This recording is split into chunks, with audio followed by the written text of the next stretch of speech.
so. And we are very lucky to have today Dr. Thomas Rath, who is Associate Professor in Latin American History at University College London. He was educated at UCL, Oxford, and Columbia, and works on the political, social, military, and environmental history of modern Latin America, particularly Mexico. And he's the author of several publications, most recently The Dread Plague and the Cow Killers, The Politics of Animal Disease in Mexico and the World, published by Cambridge University Press. And that tells the story of an international campaign against a massive outbreak of animal disease in Cold War Mexico. And today he's going to tell us something about the fight against a particular variety of insects, isn't it, with the use of atomic energy. So, Thomas, if you come and join us here in the screen, I'll put now the presentation. Hopefully, we can skip that slide now, perhaps from here on. And I'll put that over there. So here we are. Great. Yeah. Okay. This is okay if I just stand here? Yeah, probably a little closer here so they can see you, hopefully. Okay. If anybody...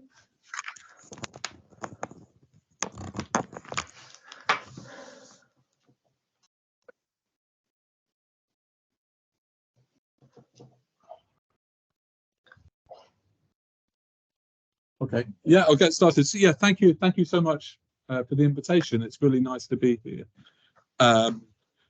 I'm particularly happy to be here because this must be the most convenient talk I think I'll ever give. I live 10 minutes down the road, so it's very nice to be here. More important than that, though, you know, this talk comes at a good time for me. What I'm going to present is kind of a work in progress. I finished the research. I have an article that I've submitted and I'm getting feedback on. So I welcome any other feedback. It's a nice chance to kind of rehearse some ideas, fine-tune them.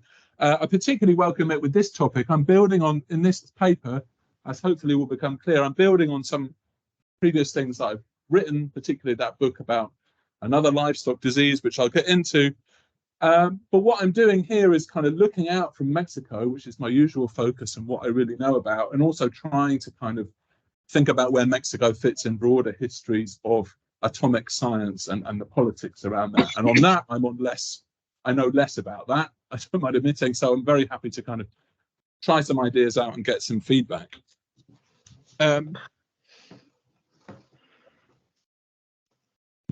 Okay, yeah, so with this paper, I thought I'm just a bit of echo.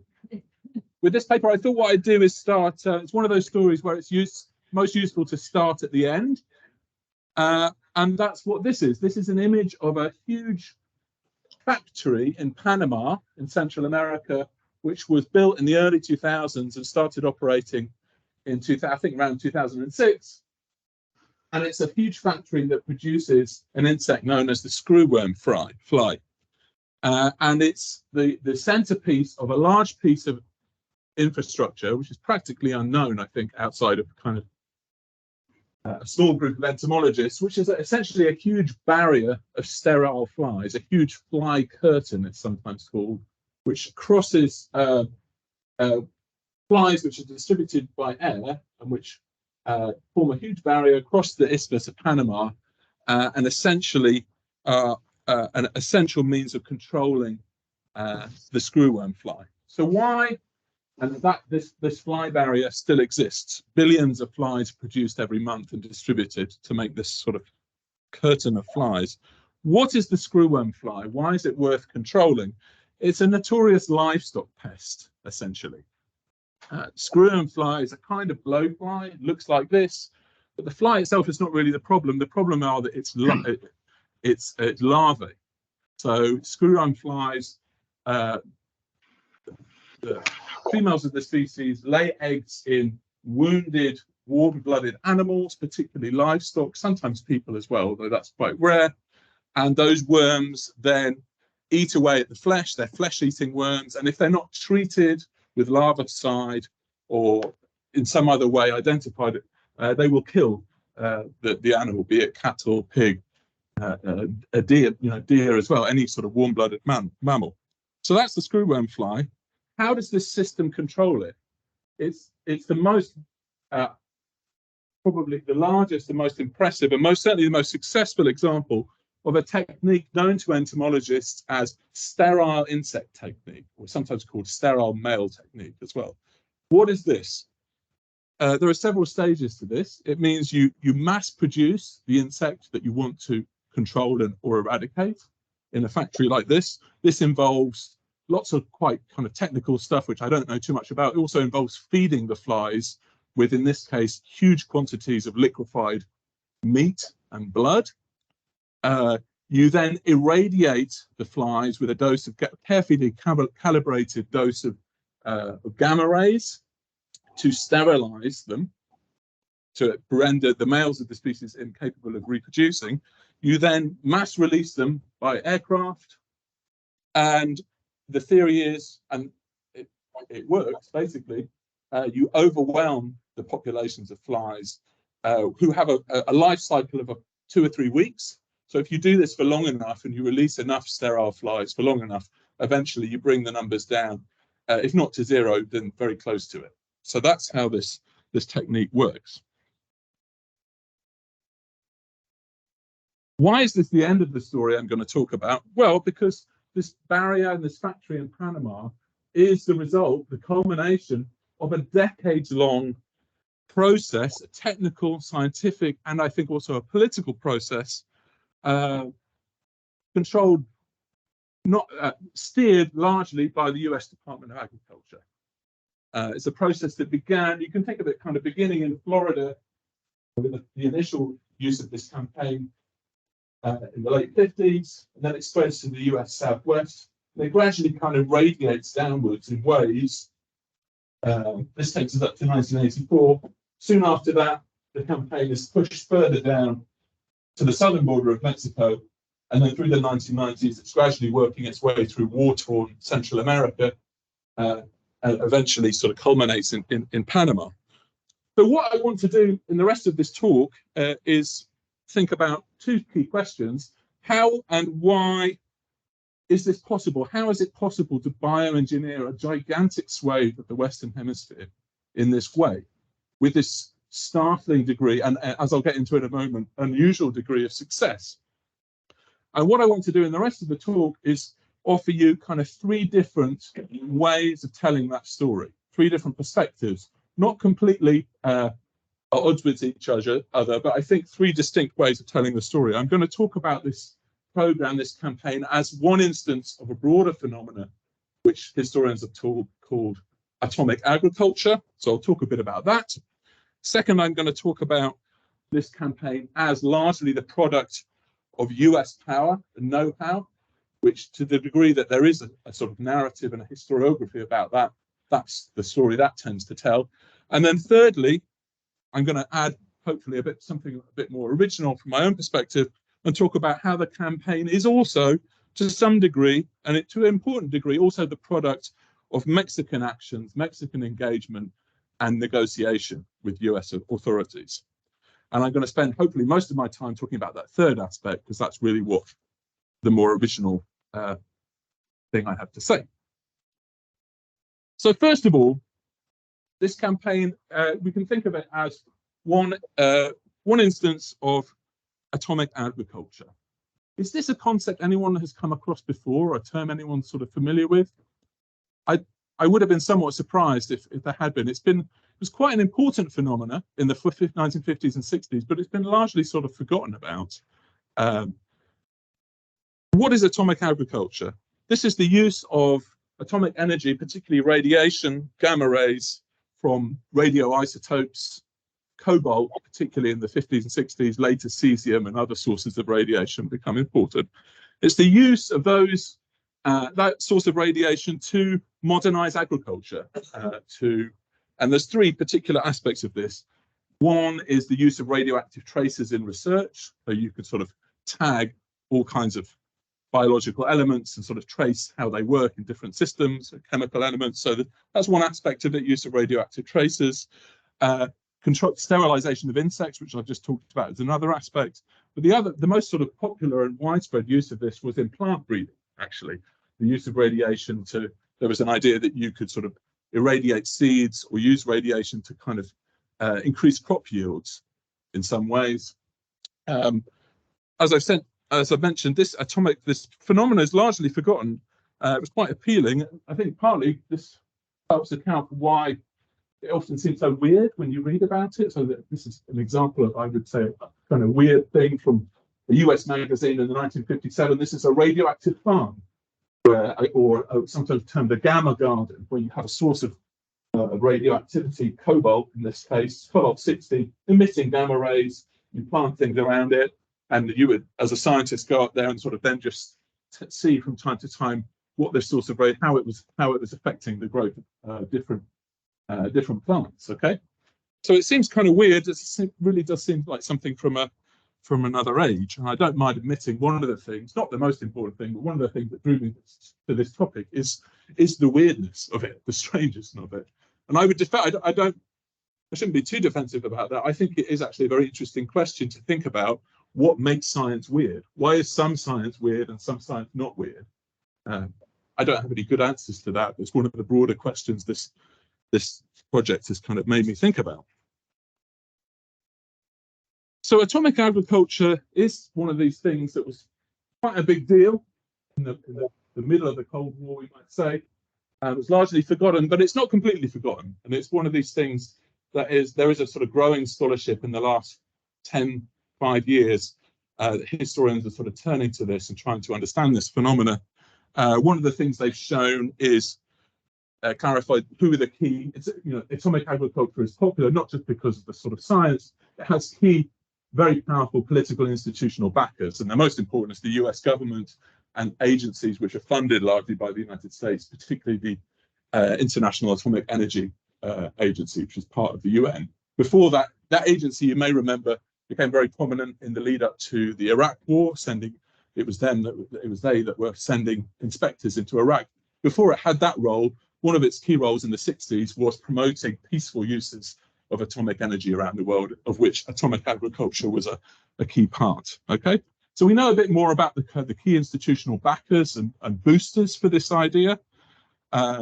Much of the scholarship today has tended to focus on plants and plant breeding. A really good book in this vein is this one by Helen Ann Curry. And the other, I guess, key finding that comes out from this recent scholarship is that atomic agriculture seemed to have a lot of promise. It was sort of lots of different people engaged with it in different parts of the world, but it basically failed. It didn't, and it failed in two distinct ways. Firstly, with hindsight, a lot of the particularly the experiments with irradiated foods and things like that look very ethically dubious in hindsight. In fact, they did at the time as well. There was very weak to non-existent restrictions around using human subjects to test the viability of different irradiated foodstuffs, particularly in poorer post-colonial or decolonizing countries. Okay, so that's one failure. The most important failure, though, is that it doesn't produce the sort of cornucopia of food production that its backers, particularly in the United Nations, hoped and thought that it would. It doesn't work. It doesn't really massively produce food production, either because it doesn't work as intended, or the technology is so expensive and time-consuming that it's not efficient to deploy atomic energy in this way. So with that context in mind, to go back to the screwworm campaign, it really looks like an outlier, right? The screwworm campaign did have some unintended consequences, which I won't go into in terms of sort of wildlife and things like that. The fate of, and in terms of the sort of ecological impact of livestock farming itself, but basically in its direct objectives, it was a huge success. So that raises the question, what made the screwworm campaign as an instance of atomic agriculture so unusually successful? How can we explain this? This takes me to the second sort of perspective, the second way of telling the story of screwworm eradication that I'm going to talk about for a bit. And this is, for want of a better word, I've called this the US-centered narratives. It tends to explain and tell the story of screwworm eradication as a result of the power and the determination and the wisdom and the vision of two US actors in particular. Firstly, scientists at the USDA, US Department of Agriculture, and two men in particular loom incredibly large in this. This guy, Raymond Bushland, who's basically responsible for creating new ways of mass producing insects. But even more important than Bushland, the sort of senior figure in this partnership is Edward Knipling. Anyone come across Edward Knipling before? He was mooted as somebody who might be given the Nobel Peace Prize for some time in the 80s and 90s. He never got it, but he was given, with his friend Raymond, the World Food Prize in 1992. So if you look at USDA publications, if you look at the USDA website, if you look at some of the few publications written about the screwworm campaign, which almost all written by people who took part in it one way or the other, they all write about it as basically being the product and the vindication of these two visionary scientists. It's a very kind of top-down, diffusionist way of telling the story. Of course, and it's a very powerful way of telling the story. Bushland and Knipling had their own reasons for telling the story in this way. Earlier in their careers, they were really sort of struggling to convince people that this technique was viable. They faced mockery, bafflement. It was so strange and unusual. They were struggling to get resources and prestige. So they have an interest in sort of, bigging up their own contribution to this. But they also have good reason for doing it. The technique of mass producing and sterilizing and distributing insects does go through some technical shifts through the 60s and 70s. There are some sort of tweaks, but the essential system is created by these two men in the 1950s. So there's good reason from that perspective for telling the story in this way. The other crucial US actor driving and also to some degree steering the campaign are US cattle interests, and in particular a very powerful group of Southwestern and particularly Texan ranchers gathered around Dolph Briscoe, who had become governor of Texas in the 1970s, I think. Before that, he was a crucial political force pushing, and a rancher himself pushing this campaign. So the story goes that Briscoe and his sort of group of Texan ranchers traveled to Florida at the end of the campaign in 1959, see how it works, think we like this, we want to do more of that in Texas. They then organize various different groups. They raised millions of dollars of local funding. They helped build a screwworm factory in Mission, Texas in the early 1960s. They even sponsored the creation by the private sector of a new type of irradiator, specifically to irradiate screwworms. This is the so-called Guzman irradiator here, created in the 1970s, which is soon shipped down to Mexico. Another thing that this group of ranchers do is, they're very serious, they really need business, and they're pretty powerful.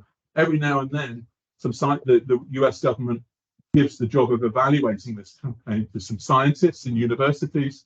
They do this in the early 70s, for example, and these Texan ranchers let it be known to these scientists that, if your findings are negative for this campaign, we will ostracize you.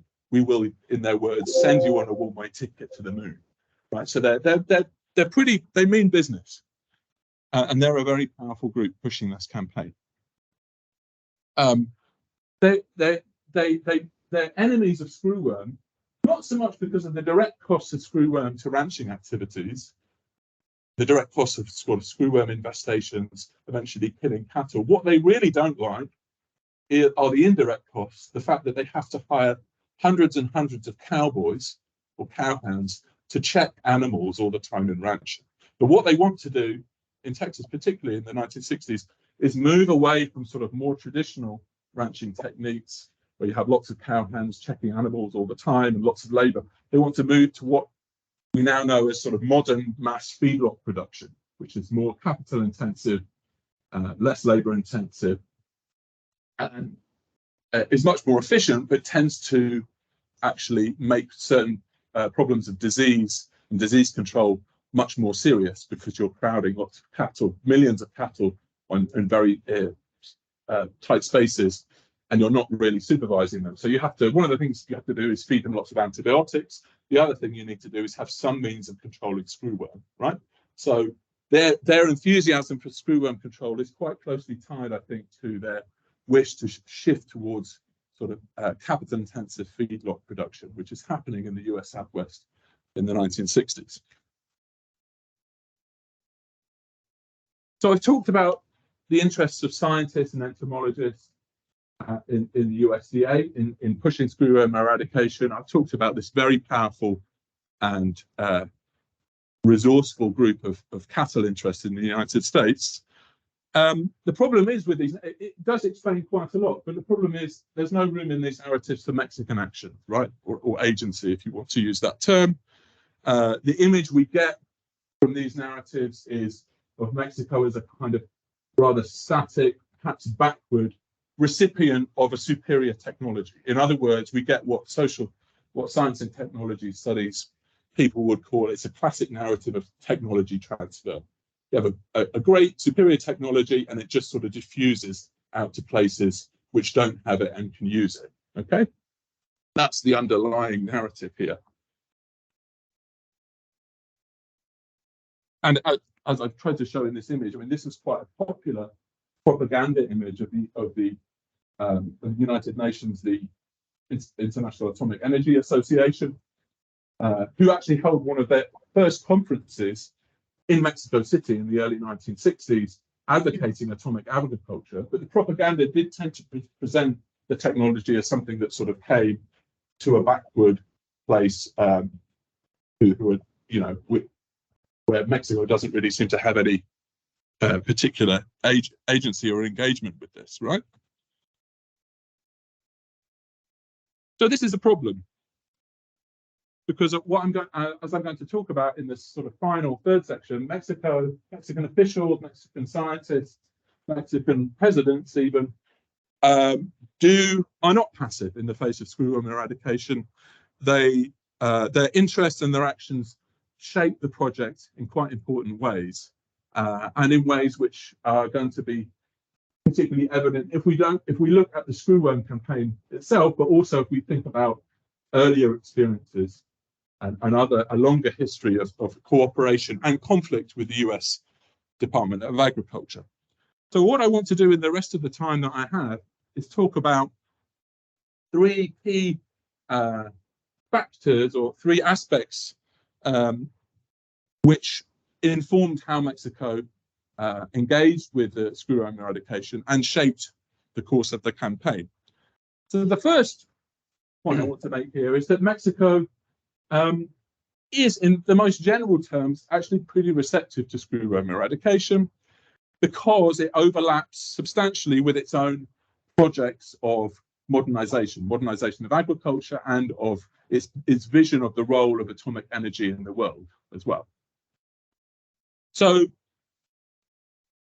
ever since the 1920s, when Mexico's new post-revolutionary modernizing regime takes power in Mexico, Mexican governments have always had some interest in modernizing livestock production, making it more efficient. They've invested in new breeds and nutrition, and a key part of that was also controlling different diseases. So this idea is not some sort of new thing. It's been part of government policy for a long time.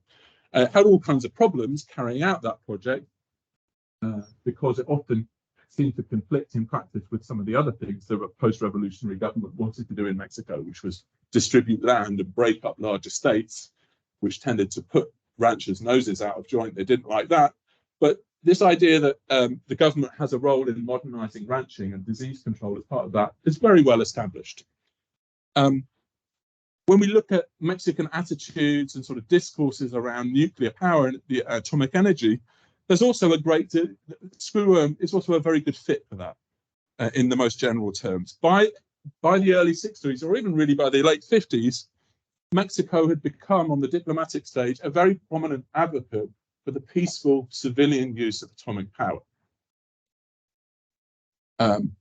There's a diplomatic story you can tell here. One aspect of this is Mexico's advocacy for and hosting for one of the most important and earliest nuclear arms controls treaty, the Treaty of Tlatelolco, here signed in 1967 and then celebrated this rather vivid stamp from Mexico 10 years later. So Mexico is a very prominent advocate, an important advocate of the control of nuclear weapons, non-proliferation of nuclear weapons in Latin America.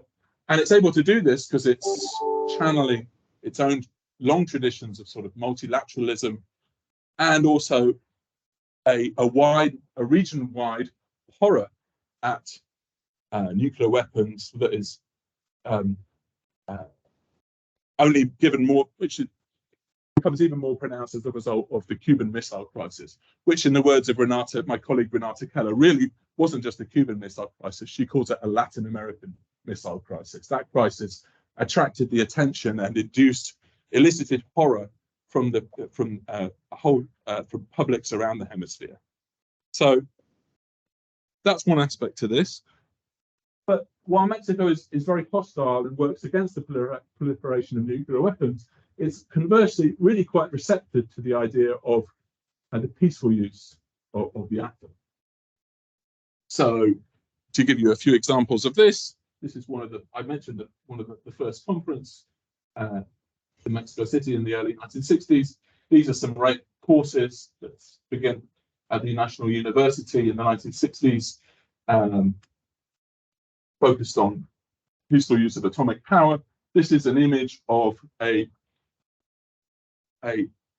Trigger Mark III reactor that's created in this town in Salazar in Mexico in 1967. And this is important because it's the result of sort of years of negotiation with the US government and the IAEA, and it allows Mexico to produce its own radioactive isotopes for the purposes of scientific research, agriculture, medicine, this kind of thing, rather than weaponry, and it's under civilian authority.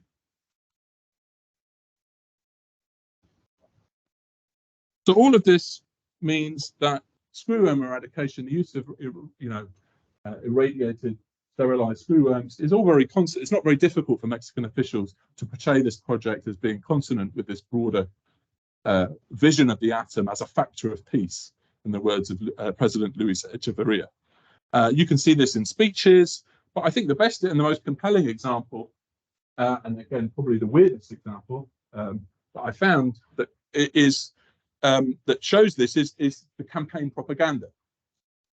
So this is a leaflet from the mid-1960s, which is encouraging farmers to collect screwworm samples and send them into the Mexican government and the US branch, US Department of Agriculture. To be quite an important aspect, just sort of monitoring the levels of screwworm populations and just distribution of the insect. Quite an important aspect of the campaign. And here you see they're sort of crudely translating the campaign into what we might call local cultural idioms, portraying the screwworm as a kind of bandit or a cattle rustler, which was also a problem that ranchers complained about an awful lot in Mexico in the 1960s. By the early 1980s, the screwworm campaign is kind of fully underway in Mexico.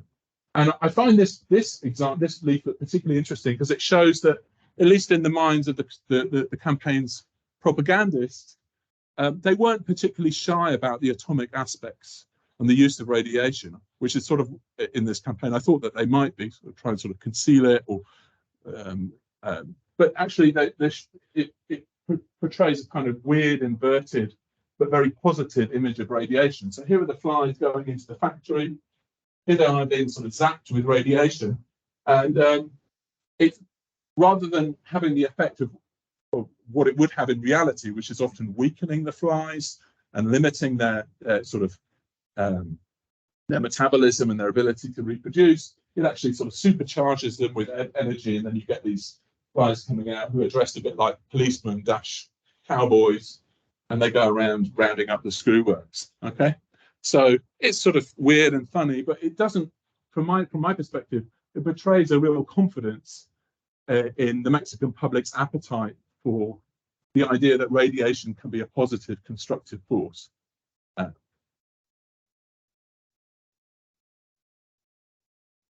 So that's one way of thinking about Mexico's engagement with screwworm eradication, it's, you know, it's of a piece with ideas and projects that the Mexican government is already kind of on board with. However, there are some limits to Mexican enthusiasm, which are very important. Mexico is broadly receptive to screwworm eradication using atomic energy, but not at any cost, not at any price. There are a few really important factors that limit Mexican enthusiasm. One, the screwworm is recognized as a problem for ranchers, but it's not a big priority for them. It's not a huge economic problem. Why is this?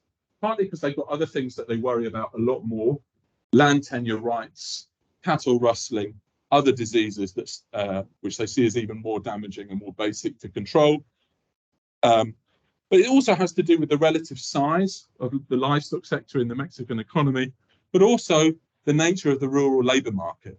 In Mexico, even in the north, the less sort of populated north of the country, there isn't really any shortage of inexpensive rural labor that can be paid to check animals for screwworms and treat them.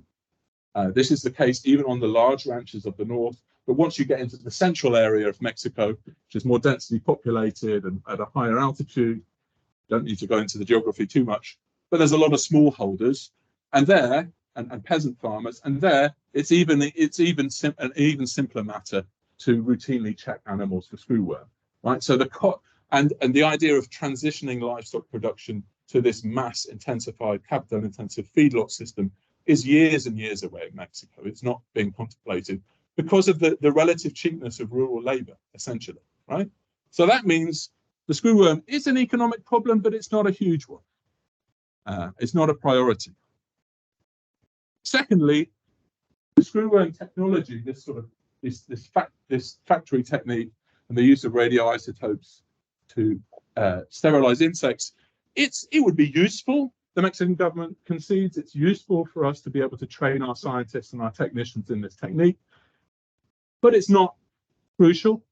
But it's particularly not crucial after 1968, because Mexico already, as I said, already had its capacity to produce its own radioisotopes for other projects which it deemed a higher priority. So it's technologically useful, but it's not really strategic for Mexico. And thirdly, I would also add, this isn't often stated outright by Mexican diplomats and officials, but I think it's fairly clear. They also considered a campaign like this something of a political risk. Not only might it just not work and cost a lot of money, because screwworm eradication had never been attempted before on such a scale and in such a warm and humid environment, they're also very wary about having large numbers of US officials on the ground working in Mexico. Experience proves that can create all kinds of problems. It can unveil aspects of Mexican society which Mexican officials would rather remain veiled, and it can lead to unwanted altercations. So there's also a political risk involved here, and a potential political cost. So Mexico is interested in screwworm eradication, but with some conditions. So the second point I want to make is that Mexico also has some leverage to negotiate the way that screwworm eradication is going to work. And this is because Mexican cooperation is obviously necessary. It also has to do with the nature of the US-Mexico border, which has an interesting paradoxical role here, because the fact that Mexico shares this long border with the United States obviously elicits pressure and invites US influence, but also gives Mexico a certain amount of diplomatic leverage. So the best example, the best way I can sort of illustrate this is by talking about the sort of the 10 years or so leading up to 1972, when you get a bilateral commission created finally to eradicate screwworm in Mexico. In that 10 years leading up to that, you have a process of sort of bargaining basically over the costs. Who's going to pay what for this? What should Mexico contribute to some sort of campaign? Hardliners in the US Senate, particularly the Florida senator, a guy called Spessard Holland insists that Mexico has to pay a 50-50 share in this, which on the basis that that is how the campaign worked in US states. The federal government paid 50%, the state paid 50%. So from Holland's perspective, well, we can offer Mexico the same terms. They want to be part of this, they have to cough up. Mexico doesn't think that's reasonable. They want to pay a lot less. And they spend about 10 years kind of gradually receiving diplomatic pressure from the United States to pay, deflecting it in a sort of subtle way. And Mexico is able to do this because they have some cards that they can play. By the mid-1960s, there is a sort of huge barrier of flies. Screwworm is controlled or eradicated in the southwestern United States, and it's held at the border. But the US-Mexico border is massive, and it's very expensive to maintain that curtain of flies, and it's also very fragile because it's so large, because it's so subject to sort of climate and flies being non-sterile flies being sort of blown over from Mexico. There's also privately, US scientists are worried that if you maintain such a large group of sterile flies across this massive border, you increase the possible risks of flies somehow developing some kind of genetic immunity to this technique, because it's so much better, it's much more rational to try and find a much narrower border, which happens to be in Mexico, at the Isthmus of Tehuantepec, or with the Mexican border with Guatemala. Okay. So, but in order to reach that cheaper and much safer border, certainly much safer for the United States because it's further away, that demands some kind of Mexican collaboration. This negotiation over money goes on into the early 70s. It's only really broken in 1971 as a result of two things that happened. One, this Senator Holland dies, so that's convenient. But secondly, there's a massive outbreak of screwworm in the border area. Nobody really knows why, probably because ranchers had sort of ceased to check their animals. And also there was the idea that some screwworms were sort of blown northward because of weather patterns and things like that. But it underlines the fragility of that massive border, and thus pushes the US government and Mexico to agree terms. The final agreement is a pretty good deal for Mexico. The United States pays all of the costs for maintaining the fly barrier across the border. It also pays 80% of the costs for pushing the eradication campaign further down to the US, to the Isthmus of Tehuantepec in Mexico. And Mexico picks up 20% of the costs, a lot of which it can pay with US loans, in fact. So there's bargaining over money, which Mexico, I think, engages in quite sort of cannily and quite rationally. There isn't a great deal of press coverage of this, but every now and then you see quite interesting sort of wry little comments and jokes in the Mexico newspapers, sort of remarking on Mexico's bargaining in this. And so this is a good example of that from 1971, just on the cusp of, just as the agreement is being sorted out.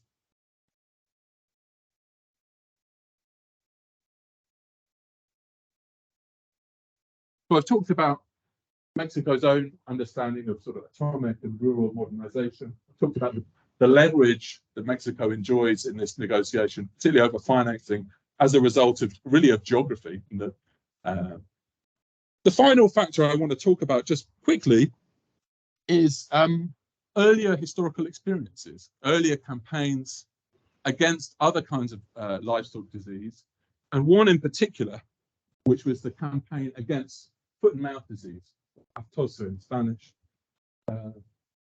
which took place in the late 40s and early 50s. And this, I mean, I wrote a whole book about this, so I've got some lots potentially to say about it. It's really, really interesting. It costs a huge amount of money. This absorbed more than half of all of the US economic aid given to Latin America in this period. For our purposes, it's very important because I think it sort of lays political and institutional foundations for the later screwworm campaign in at least three really important ways. Firstly, it offers a kind of strategic precedent for screwworm eradication. The way the Atossa campaign worked is essentially by pushing foot-and-mouth disease, which is a virus that weakens, usually doesn't kill cattle, which is one of the reasons why it's controversial, but it weakens them and reduces productivity. Basically, US and Mexican officials and veterinarians and soldiers, Mexican soldiers, not US soldiers, gradually sort of vaccinate and slaughter infected cattle and push the disease down to the border with Guatemala. The United States then invests in new sort of surveillance and control measures in Central America, and by the late 50s establishes a kind of foot-and-mouth disease border in Panama. So it suggests a really obvious kind of strategic precedent for the screwworm eradication campaign. Secondly, it created a lot of experienced veterans, men, usually men, almost invariably men, who went down and worked with Mexican colleagues on the ground in Mexico and gathered all kinds of interesting experiences, often quite dangerous, exciting experiences of what it's like to round up cattle, negotiate with farmers, negotiate with villagers, obtain some kind of consent to vaccinate, and sometimes even slaughter infected animals out in these very poorly integrated, sometimes really largely unknown swathes of rural Mexico. This is what these teams look like.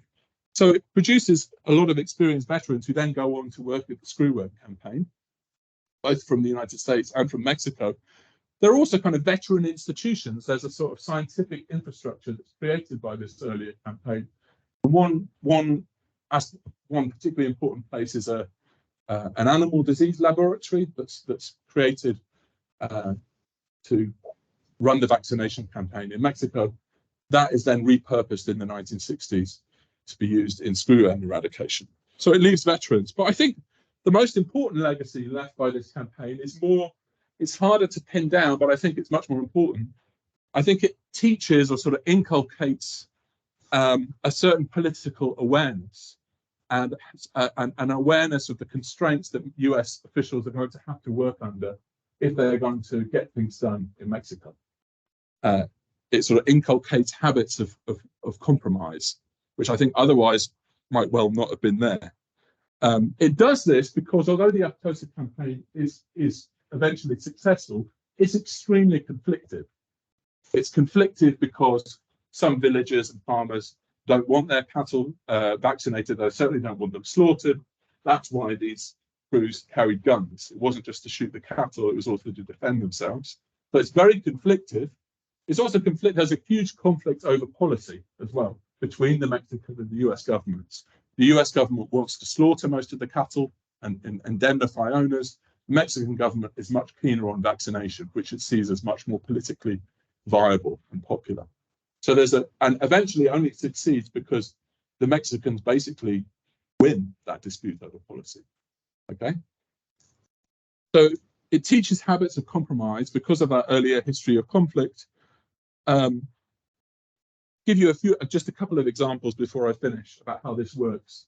So you have officials in the 1970s working on screwworm eradication. At some point in the 1970s, they're approached by NASA, who say, we have this new satellite remote sensing technology, and we think it could be really useful to plot climatic conditions, and thus where most screwworms are going to be at different times of the year. And we would really like to incorporate that into your campaign and sort of use it to fine-tune our own satellite technology. And the reply of the US officials on the campaign is very interesting. They say, that's a nice idea. Do not do this without talking to the relevant Mexican officials. You have to go to the presidency, you have to go to the foreign relations. There's no way you can just do this through the bilateral. It's too controversial.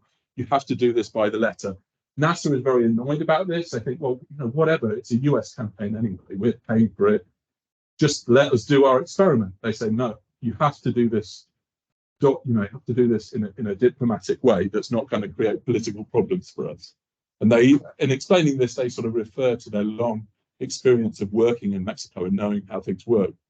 So that's one example of that. You also see this in the organization of the campaign, this bilateral commission created in 1972 as well. This is very consciously modeled on the Aftosa campaign, and it adopts what was known as a counterpart system. In very simple terms, without showing you kind of boring organizational charts or anything like that, what this means is that for every US official that is working in Mexico, scientist, a field operator, this sort of thing, field inspector, they have to be partnered at all times by a Mexican counterpart. And all reports have to be co-signed. So everything is done at a counterpart level. This is incredibly cumbersome and in some ways very inefficient. And people moan about it. And some US officials think this is terrible. They refer to it as a diabolical system because it means that Mexicans have de facto influence on how the commission works, even though they're not really paying for it. But it's the only way, it's a workable political compromise. It eventually worked in the 1940s, and it's something that's done again in the 1970s. And I think another good example of this, these sort of political lessons that US officials had learned. Final example of this is that I talked about those budgetary disputes as well. You have hardline senators in the US Senate insisting that Mexico takes 50%. Officials at the USDA knew that that was never going to happen. And they very politely kept saying this, saying, look, we've worked in Mexico before. Mexico is not going to go for this.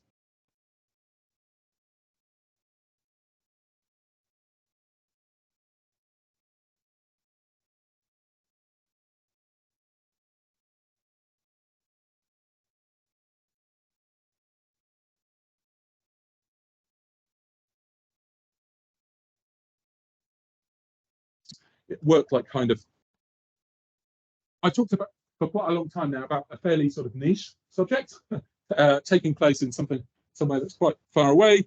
Let me just make two comments in conclusion, two larger points I want to make. Firstly, I think this story is interesting because it challenges one of the big narratives about Mexican rural development, which is that in the 1940s and 50s, Mexico is essentially abandoning its revolutionary legacy, which is made up of sort of nationalism and land reform and support for small peasant farmers. And it's moving away from that, and it's embracing foreign capital and foreign technology. There's all kinds of problems with that narrative. In fact, Mexico was always interested in foreign technology, even when it was sort of breaking up larger states and engaging in radical land reform. But what I've tried to show here is that Mexico is not just inviting foreign technology in, it's trying to shape the terms, and in some cases doing so quite successfully. The second point I'd make is that I think this story is useful because it helps explain why some instances of atomic agriculture were successful. The USDA's narrative of this campaign, it tended to emphasize the power and the sort of brilliance of this technique and its potential to be transferred wherever, basically.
So I thought we are back again here. We seem to be recording still, so I don't know what's going on today with the technical. So we are back here. So let's put in a speaker view. I should there. I don't know why we are not appearing either. I mean, yeah, but we should be here, actually. So I don't understand why, but anyway. So, questions from the floor? Yes.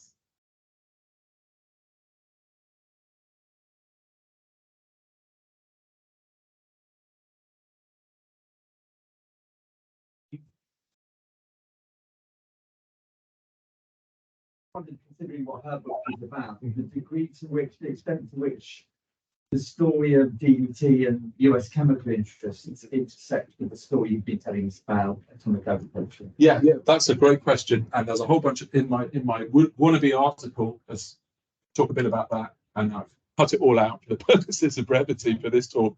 But it's important context. You're quite right, and it's quite ironic in some ways that Carson writes about sterile insect technique and kind of big ups nippling in 1962, because quite a lot of the sort of rhetorical power of the rest of the book is, I would say, based on her sort of likening the damage that pesticides do through ecosystems, sort of subtle, silent, with radiation, right? So she's sort of rhetorically sort of benefiting from the worries about nuclear radiation, but in the end is actually advocating this technique. It's really interesting. I expect the way that this story is sometimes remembered, and Nippling's contribution specifically now, is as, oh, well, it's a great step forward in biological insect control, i.e. not reliant on chemical pesticides. So when I first started looking at this, I thought, oh, this is going to be a really important part of the story, right? Actually, the advocates, the enemies of screwworm, the advocates of screwworm eradication don't really emphasize this. It comes up every now and then, yes, and we can sort of, it helps us control, particularly in the 70s when the problems with DDT and other agrochemicals become well known in the United States and also in Mexico. So it's sort of flagged, but it's not really given the emphasis that one might expect. And I think there's several reasons for this. Firstly, it wouldn't be very coherent for Nippling himself to do this, because he was also involved in the 1940s during the war. He was one of the key people creating DDT in the first place, which may be why he was so keen to associate himself with this as his legacy rather than DDT, but he doesn't go into it a great deal. It's also, I think, a sign of the people involved knew that actually this wouldn't be a substitute for some kind of chemical control.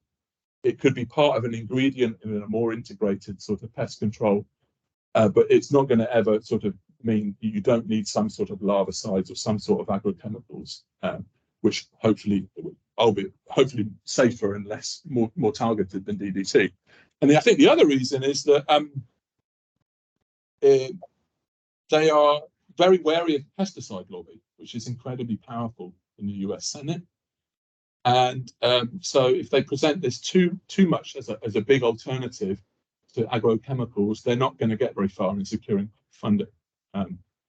It's an important part of the story, but it's sort of not as important as I thought. And in fact, you know, the best example of this I think of is this this book that was written by the kind of key publicist for those Texan ranchers that I was talking about. The first English language history of this campaign. It's actually quite a good read. He's quite a good writer, published in 1975. He spends quite a large chunk of the conclusion of that book railing against Rachel Carson and everything that she represents, calling her atheistic and decadent, and for undermining mankind's faith in his capacity to transform nature. So those ranchers, they don't want anything to do with Carson. They don't think that they see her as an enemy, even though she actually advocated for this technique. Yes. Yes. Yeah.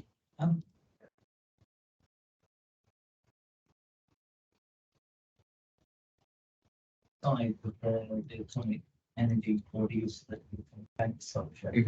Maybe trying too many 1950s American sci-fi films where, of course, you know, the atomic experiments go horribly wrong. Yeah. I'm presuming some of that seeped over the border, or was it resistant? Is there a sort of different approach to this in Mexico? I was expecting, yeah. First of all, I have to admit, I haven't done the sort of deep cultural dive into Mexican movies and the equivalent of The Fly and all of that stuff, which I'm sure has to do with the fact that this stuff was actually being done in real life at the time, right? In some way. So I think it leaves a trace. It doesn't, but again, I think that's why that propaganda is so telling. The people you would expect to sort of have their sort of finger in the wind of public opinion and be either sort of seeking to kind of hide the atomic aspect or kind of downplay it in some way. They don't. They think actually this is a selling point. Let's emphasize how the amazing strengthening power of radiation. You know, maybe that's a sign of some broader sort of public attitudes to modernization and things like that. I'm not sure. I think more research is needed on that question. I can't do, but there's certainly very strong public opinion, very good evidence that the Mexican public is hostile to nuclear weapons. And that goes back to the 1940s, and it's very evident that the Mexican government promoting this treaty is not going against public opinion. It's something that's winning. It's helpful from a political point of view. But in terms of attitudes to these other uses of atomic power, I thought I would find more unease, more wariness, but not that much. The resistance you do find, and again, this is the part I didn't have time to talk about. It's not all smooth. It's not all sort of smooth sailing for the campaign. They do encounter some problems. There are sort of labor problems at the factory when they build a factory in Mexico. When they're distributing flies by plane out in the countryside, in certain parts of the country, they are shot at by farmers with shotguns. Apparently, this didn't really bother the pilots that much. Apparently, they often didn't notice until they landed and they looked at the fuselage and thought, bloody hell, we've been shot. Based on sort of that doesn't get into the press for various reasons. Based on sort of interviews and documents from the USDA, I found they say those problems tend to be in places where marijuana is being grown, or opium, right? So the problem there is not so much the atom or even screwworm eradication. It's just we don't want what we're doing to be visible to the Mexican government and certainly not the American government, right? So there are these problems, but they're not really having to do. I would say they're more to do with those things than sort of a wariness about radiation. Why did you send atomic energy for anything else more than for agriculture? In Mexico? Yeah. Well, Mexico starts building a nuclear power plant in 1976 for electricity. There's projects that have to do with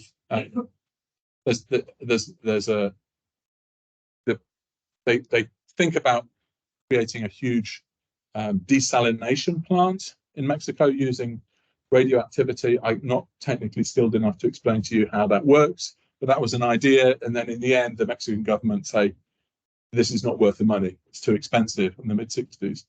But most of the uses have to do with plant breeding and sort of high-level, pure scientific and agricultural research, particularly in Mexico's national university. That's my impression. More questions here in the floor. I'm not sure if we have many people now online, because somehow I got the feeling we lost somebody in the way. But if there's anybody who wants to put a question of those ones who remain, you can raise the hand or you can put it in the chat if you like.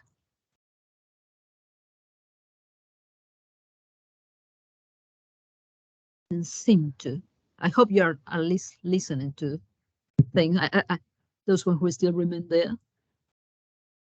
Okay. Right. Yes, sorry, Neil has another question. Yes.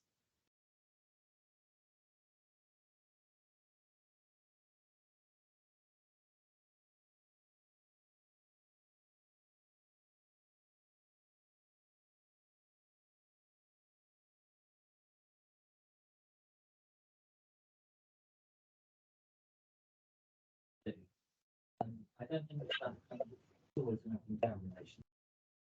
But is there much of a sense of resentment against overbearing technological transfer, or is it a much more savvy, calculated getting what you want? Resentment from the point of the Mexicans. Yeah, I suppose it's because there must be a sort of lingering distrust of the US as a big overbearing power. I wonder whether that contributed to some of the reactions sort of mouth in what kind of this has been sort of swept in from the north, as it like. Yeah, I mean, I think it's yeah, no, I think it's part of that.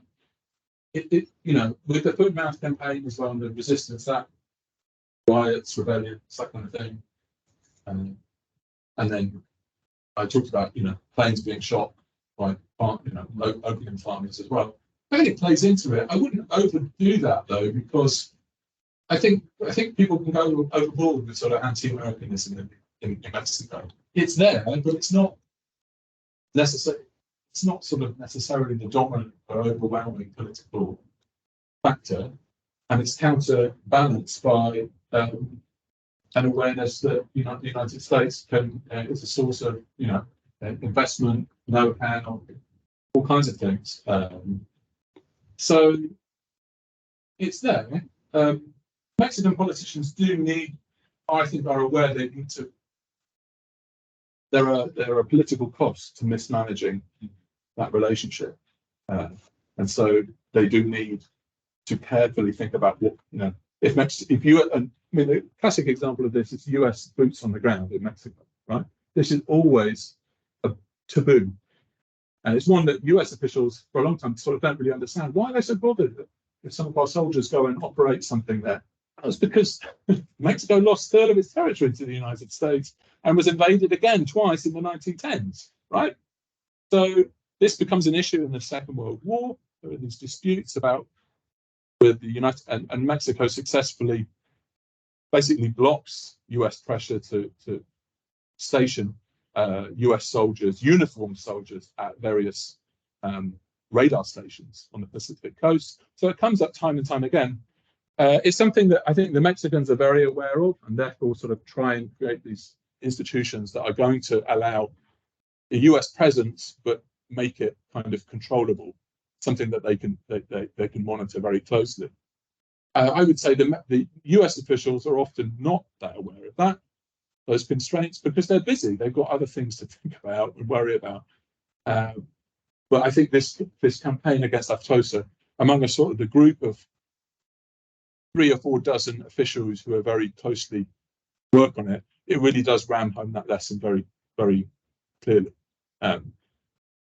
Yeah, that's what I would say on that. And I mean, once Mexico becomes a really important producer of narcotics in the 60s and 70s, this problem of US presence on the ground is only going to become more, you know, more controversial, more of a problem Mexico has to manage. So last round of asking people at home if they have any question, and otherwise we'll leave it at that. If nobody raised their hand, nothing in the chat. Okay, so that's great, Thomas. Thank you so much. It was really great. I'm going to be, we are leaving. We have another talk in 2 weeks time about something completely different. It has to do with medicine, First World War, and a shift in the way that surgery was conducted in the Second World War, in the First World War. So I will be sending links as usual and material online, and so follow us as always. And sorry for the technical issues today. So thank you very much. Bye bye.